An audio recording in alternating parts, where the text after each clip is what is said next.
Hello friends, welcome back to my YouTube channel basic concept by Sonia Singh. आज की class में हम पढ़ेंगे अबाउट ग्लैंड्स, अंतःस्रावी ग्रंथियों के बारे में। और लास्ट क्लास में हमने पढ़ा था बाह्यस्रावी ग्रंथियों के बारे में और उसके प्रकार, कितने टाइप्स की वो होती हैं। और आज हम पढ़ेंगे अंतःस्रावी ग्रंथि और उसके प्रकार। अंतःस्रावी ग्रंथियाँ क्या होती है? बाह्यस्रावी ग्रंथियाँ एंजाइम रिलीज करती है और अंतःस्रावी ग्रंथियाँ हार्मोन रिलीज करती है। यह लक्ष्य स्थान तक नलिकाओं के माध्यम से नहीं जाती है। अंतःस्रावी ग्रंथि से निकलने वाले हार्मोन्स को जहाँ भी जाना होता है अपने लक्ष्य स्थान पर, वह वहाँ तक नलिकाओं के माध्यम से नहीं जाती है। इन्हें किसी भी प्रकार के नस की डक्ट की जरूरत नहीं होती है। अंतःस्रावी ग्रंथियों द्वारा स्रावित स्राव को या तो हम अंतःस्रावी या हार्मोन्स कहते हैं, या तो उसको अंतःस्राव कहेंगे या फिर क्या कहेंगे, हार्मोन्स। और ये हार्मोन्स रुधिर के साथ उन अंगों तक चले जाते हैं जहाँ पर इनका प्रभाव होना होता है। मतलब जहाँ पे भी इनका प्रभाव होना होता है वह उस अंग तक किसके माध्यम से जाते हैं? रुधिर, ब्लड के माध्यम से। अंतःस्रावी ग्रंथि के टाइप होते हैं। पहला प्यूस ग्रंथि, सेकंड थायराइड ग्रंथि, तीसरी अधिवृक्क ग्रंथि, फोर्थ पैराथायराइड ग्रंथि, फिफ्थ पीनियल काय, सिक्स थाइमस ग्रंथि। वन बाय वन हम इन ग्रंथियों के बारे में पढ़ेंगे और इनसे निकलने वाले हार्मोन्स के बारे में जानेंगे। सबसे पहले हम पढ़ते हैं प्यूस ग्रंथि के बारे में। सबसे पहले अंतःस्रावी ग्रंथियों में हम पढ़ रहे हैं प्यूस ग्रंथि। इसको बोलते हैं प्यूटरी ग्लैंड।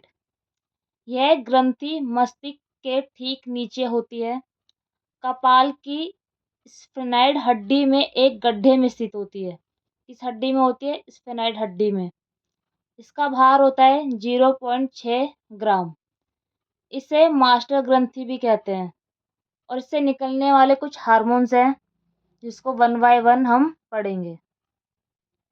प्यूस ग्रंथि से निकलने वाले हार्मोन की ट्रिक है दोस्तों, गेट्स फोल। जी से जीटीएच हार्मोन, ए से एडीएच हार्मोन, टी से टीएसएच हार्मोन, एस से एसटीएच हार्मोन, एफ से एफएच हार्मोन, ए से एसीटीएच हार्मोन, एल से एलएच हार्मोन, एल से एलटीएच हार्मोन। इनके बारे में हम एक एक करके अच्छे से पढ़ेंगे। प्यूस ग्रंथि से निकलने वाला पहला हार्मोन हम पढ़ रहे हैं एसटीएच हार्मोन। इसे जीएच ग्रोथ हार्मोन भी कहते हैं। यह शरीर की वृद्धि, स्पेशली हड्डियों की वृद्धि को नियंत्रित करता है। इस हार्मोन की अधिकता से भीमकाय अथवा एक्रोमीगली विकार उत्पन्न होता है। भीमकाय शरीर जैसे, मतलब इंसान ना बहुत ज़्यादा बड़ा बड़ा सा हो जाता है, खली जैसा बॉडी हो जाती है उसकी। इसकी कमी से बोनापन, ड्वार्फिज्म होता है। अगर ये ज़्यादा मात्रा में निकल रहा है तो शरीर खली जैसा हो जाएगा, भीमकाय। और अगर कम मात्रा में निकल रहा है तो बोनापन आ जाएगा। प्यूस ग्रंथि से निकलने वाला दूसरा हार्मोन है TSH hormone, thyroid stimulating hormone. TSH hormone हमारी थायराइड ग्रंथि को यह बताता है कि उसे कितना थायराइड हार्मोन बनाने की जरूरत है। प्यूस ग्रंथि से निकलने वाला तीसरा हार्मोन एसीटीएच हार्मोन। यह हार्मोन अधिवृक्क ग्रंथियों को कॉर्टिसोल और एंड्रोजन बनाने के लिए प्रेरित करता है। एसीटीएच की अधिकता से कुशिंग सिंड्रोम रोग होता है और एसीटीएच की कमी से एडिसन रोग होता है। कॉर्टिसोल को तनाव हार्मोन भी कहते हैं दोस्तों। एंड्रोजन सेक्स हार्मोन का एक समूह है। प्यूस ग्रंथि से निकलने वाला चौथा हार्मोन है जीटीएच हार्मोन। यह जनन अंगों, अंडाशय या वृषण के कार्यों को नियंत्रित करता है। यह दो प्रकार का होता है। पहला एफएसएच हार्मोन। यह हार्मोन बच्चों में यौन विकास और वयस्कों में प्रजनन क्षमता में महत्वपूर्ण भूमिका निभाता है। यह शुक्राणु जनन में सहायक होता है तथा अंडाशय में फॉलिकल्स की वृद्धि में मदद करता है। इसका सेकंड हार्मोन है LH हार्मोन। यह हार्मोन ओव्यूलेशन को बढ़ाता है। पुरुषों में टेस्टोस्टेरोन हार्मोन को रिलीज करता है। महिलाओं में प्रोजेस्टेरोन हार्मोन को बनाता है। पीयूष ग्रंथि से निकलने वाला पांचवा हार्मोन है LTH हार्मोन। इसे दुग्धजनक हार्मोन कहते हैं। इसका मुख्य कार्य शिशु के लिए दुग्ध स्राव करना है। इसे प्रोलैक्टिन, लैक्टोजेनिक एंड मेमोट्रोपिक हार्मोन के नाम से भी जाना जाता है। पीयूष ग्रंथि से निकलने वाला छठा हार्मोन है ADH हार्मोन। इसे वैसोप्रेसिन के नाम से भी जाना जाता है। यह शरीर में जल के संतुलन को बनाए रखता है। सोते वक्त स्पेशली जब हम रात को सोते हैं तो ADH की मात्रा ज़्यादा होती है, जो सोते समय यूरिन को रोकने में मदद करती है। अंतःस्रावी ग्रंथि में हम सबसे पहले पीयूष ग्रंथि और उससे निकलने वाले हार्मोन्स के बारे में पढ़ चुके हैं। अब हम पढ़ेंगे थायराइड ग्रंथि के बारे में। किसके बारे में? थायराइड ग्रंथि। थायराइड ग्रंथि सांस की नली से जुड़ी होती है। किससे जुड़ी होती है? सांस की नली से। इसे अवटु ग्रंथि भी कहते हैं। यह तितली के आकार की ग्रंथि होती है। इसका शेप कैसा होता है? तितली के आकार की दिखाई देती है ये। इस ग्रंथि से मुख्यतः दो हार्मोन निकलते हैं। पहला थायरोक्सिन T4 और दूसरा है ट्राइयोडोथाइरोनिन T3। सबसे पहले हम जानते हैं थायरोक्सिन के कार्य क्या होते हैं। पहला, यह कोशिकीय श्वसन की गति को तीव्र करती है। सेकंड, हड्डियां, बाल इत्यादि के विकास में बहुत इंपॉर्टेंट रोल निभाती है।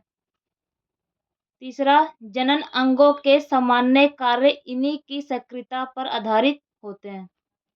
चौथा, पीयूष ग्रंथि के हार्मोन के साथ मिलकर शरीर में वाटर लेवल को भी बैलेंस करती है। कौन? थायरोक्सिन।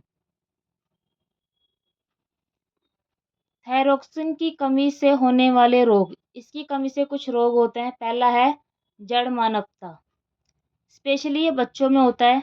इसमें बच्चों का शारीरिक और मानसिक विकास रुक जाता है। सेकंड है मिक्सिडमा। इसमें क्या होता है? शारीरिक और मानसिक ताकत कम हो जाती है। त्वचा सूखी और कड़ी हो जाती है। त्वचा सूज जाती है। रक्तचाप कम हो जाता है। उपापाच्य भली भांति नहीं हो पाता है। थायरोक्सिन की कमी से होने वाला तीसरा रोग है हाइपोथायरायडिज्म। लंबे समय तक थायरोक्सिन नामक हार्मोन की कमी के कारण हाइपोथायरिज्म होता है। कभी कभी इस रोग के कारण मनुष्य गूंगा एवं बहरा भी हो जाता है। थायरोक्सिन की कमी से होने वाला चौथा रोग है घेंघा। भोजन में आयोडीन की कमी से यह रोग हो जाता है। इस रोग में थायराइड ग्रंथि का आकार बड़ा हो जाता है। आगे बढ़ते हैं। थायरोक्सिन की अधिकता से होने वाले रोग। अभी हमने पढ़ा था थायरोक्सिन की कमी से होने वाले रोग। अब हम पढ़ेंगे थायरोक्सिन की अधिकता से होने वाले रोग। पहला है टॉक्सिक ग्वाइटर। इसमें क्या होता है? हृदय गति तेज हो जाती है। रक्तचाप बढ़ जाता है। श्वसन दर भी क्या हो जाता है? तीव्र हो जाता है। इसका दूसरा रोग है एक्सोप्लेथेमिया। इसमें आंख फूलकर नेत्र क्वार्टर से बाहर निकल जाती है। सेकंड ग्रंथि थायराइड ग्रंथि के बारे में हमने पढ़ लिया। उससे निकलने वाले हार्मोन्स भी पढ़ लिए और उसके हार्मोन्स की कमी से और अधिकता से होने वाले रोग भी पढ़ लिए। अब हम अपने तीसरी ग्रंथि अधिवृक्क ग्रंथि के बारे में पढ़ेंगे। अंतःस्रावी ग्रंथि में तीसरी ग्रंथि है हमारी अधिवृक्क ग्रंथि, एड्रेनल ग्लैंड। इसके दो भाग होते हैं, बाहरी भाग और अंदरूनी भाग। बाहरी भाग को कोर्टेक्स बोलते हैं, अंदरूनी भाग को मेडुला।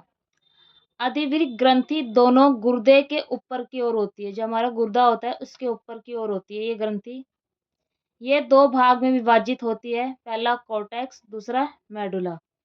यह ग्रंथि हृदय गति, सांस लेने की दर, रक्त दबाव और कार्बोहाइड्रेट चयापचय को कंट्रोल करती है।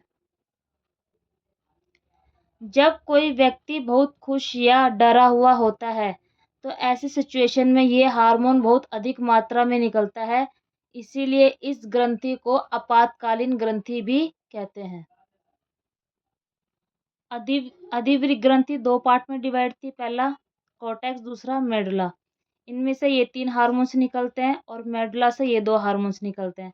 पहला है ग्लूकोकॉर्टिकॉइड्स हार्मोन, दूसरा है मिनरलोकॉर्टिकॉइड्स हार्मोन, तीसरा है लिंग हार्मोन। और मेडुला से निकलने वाला पहला हार्मोन है एपिनेफ्रिन हार्मोन, दूसरा है नॉर एपिनेफ्रिन हार्मोन। एक एक करके इन हार्मोन्स के बारे में पढ़ेंगे। कॉर्टेक्स से निकलने वाले हार्मोन्स एवं उसके कार्य। पहला क्या बताया था मैंने आपको, ग्लूकोकॉर्टिकॉइड्स हार्मोन। यह कार्बोहाइड्रेट, प्रोटीन एवं वसा उपापचय को नियंत्रित करता है। सेकंड है इसका मिनरलोकॉर्टिकॉइड्स हार्मोन। इसका मुख्य कार्य वृक्क नलिकाओं द्वारा लवण को पुनः अवशोषित करना एवं शरीर में अन्य लवणों की मात्रा को क्या करना, नियंत्रित करना, कंट्रोल करना। थर्ड है इसका लिंग हार्मोन।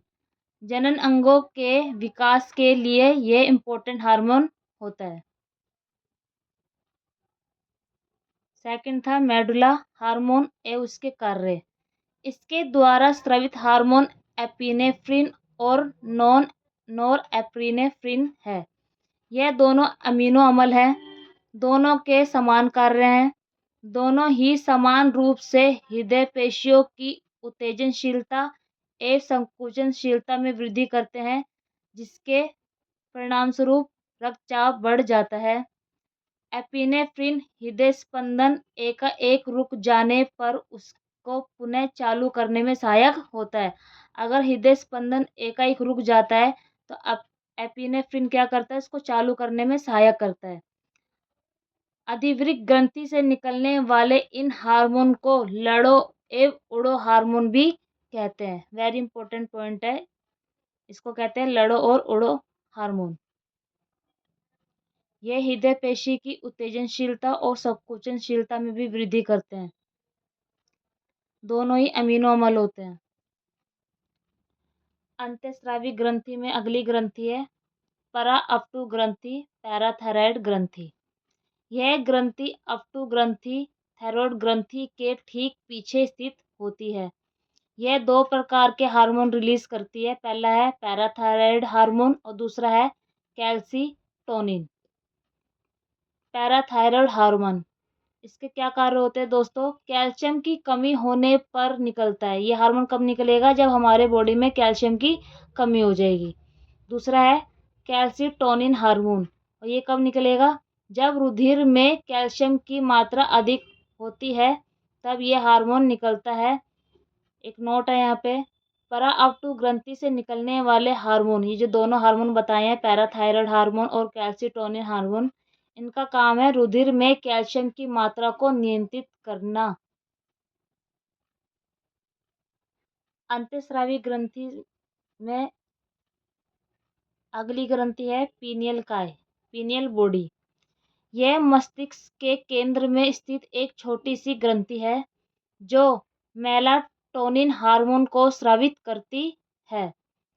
पीनियल ग्रंथि मेलाटोनिन हार्मोन का स्राव करके नींद और जागने के चक्र को नियंत्रित करती है। इसका कार्य है नींद और जागने के चक्र को नियंत्रित करना। रेनी डेस्कार्टेस ने इसे आत्मा की सीट बताया है। पीनियल ग्रंथि को पीनियल बॉडी या एपिफिसिस सेरिब्री भी कहा जाता है। इसको किस किस नाम से जाना जाता है, पीनियल बॉडी, एपिफिसिस सेरेब्री आदि के नाम से जाना जाता है। मेलाटोनिन को नींद हार्मोन भी कहते हैं और इसे अंधेरे का हार्मोन भी कहते हैं, क्योंकि ये हमारी नींद को नियंत्रित करता है।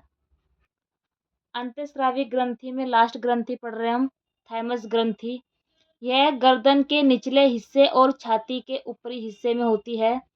यह थाइमस हार्मोन बनाती है जो शरीर में रोग प्रतिरोधक क्षमता को बढ़ाकर संक्रमण से लड़ने में मदद करती है।